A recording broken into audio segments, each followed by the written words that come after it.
آج کا ہمارا موضوع ہے استاد کا احترام۔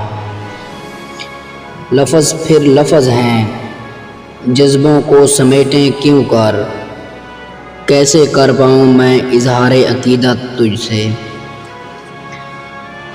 استاد اس شخص کو کہتے ہیں جس سے کسی قسم کا کوئی سبق پڑھا جائے یا اس سے مسئلہ پوچھا جائے، یا وہ امر بالمعروف کرے یا نہیں عن المنکر کرے، یا وہ اصلاح نفس کے طریقے بتلاتا ہو، ایسے شخص کو استاد ہی کہا جاتا ہے۔ استاد اور شاگرد کا تعلق علم کی بنیاد پر ہوتا ہے۔ شاگرد علوم کو اپنے استاد سے لیتا ہے، گویا کہ استاد ایک دریا ہوتا ہے جس میں علم کا پانی موجیں مارتا ہے، اور شاگرد اس دریا میں غوطے لگا کر اس کی گہرائی اور گہرائی سے موتی، ہیرے اور جواہرات کو نکال کر اپنے دامن میں بھرتا ہے۔ یا یوں سمجھیں کہ استاد اور شاگرد کی مثال ایک چمنستان کی سی ہے کہ استاد اس چمن کا روح رواں ہوتا ہے، جس سے چمن کی رونق بحال رہتی ہے اور چمن کا خوش منظر قائم رہتا ہے، اور شاگرد اسی چمن کا ایک پھول ہوتا ہے جس سے خوشی بو پھیلتی ہے، اور فضا علم کی خوشبو سے معطر ہو کر قلب و جگر کو سکون اور آنکھوں کو ٹھنڈک پہنچاتی ہے۔ چمن کی آبادی پھول سے ہوتی ہے، اور پھول کی اہمیت چمن کے مرہون منت ہے۔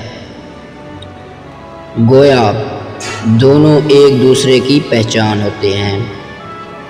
اسی طرح شاگرد استاد کی پہچان اور اس کی قابلیت کے عملی جوہر کا مظہر ہوتا ہے، اور شاگرد کی قابلیت کا جوہر اور اس کی استعداد کا منبع اور محور ہے۔ بقول اقبال، شیخ مکتب ہے ایک عمارت گر، شیخ مکتب ہے ایک عمارت گر، جس کی صنعت ہے روح انسانی۔ طلب علم کے لیے استاد کی تلاش اور اس راستے میں آنے والی مشقتوں اور مصائب کو خندہ پیشانی سے قبول کرنا حضرت موسیٰ علیہ السلام اور حضرت خضر علیہ السلام کے قصے سے معلوم ہوتا ہے۔ یہ فیضان نظر تھا یا مکتب کی کرامت تھی؟ سکھائے کس نے اسماعیل کو آداب فرزندی؟ استاد کی عظمت کو اجاگر کرنے کے لیے آپ صلی اللہ علیہ وآلہ وسلم کے اس ارشاد پاک کو دیکھنا چاہیے، جس کا مفہوم یہ ہے کہ بوڑھے مسلمان، حافظ قرآن، عالم دین، عادل بادشاہ اور استاد کی عزت کرنا تعظیم و خواندی خداوندی میں شامل ہے۔ حقوق و فرائض۔ جب دو مختلف قسم کے افراد آپس میں تعلق قائم کریں تو ان دونوں میں سے ہر ایک کے کچھ حقوق ہوتے ہیں اور کچھ ذمہ داریاں ہوتی ہیں، جن کو ہم حقوق و فرائض سے تعبیر کر سکتے ہیں۔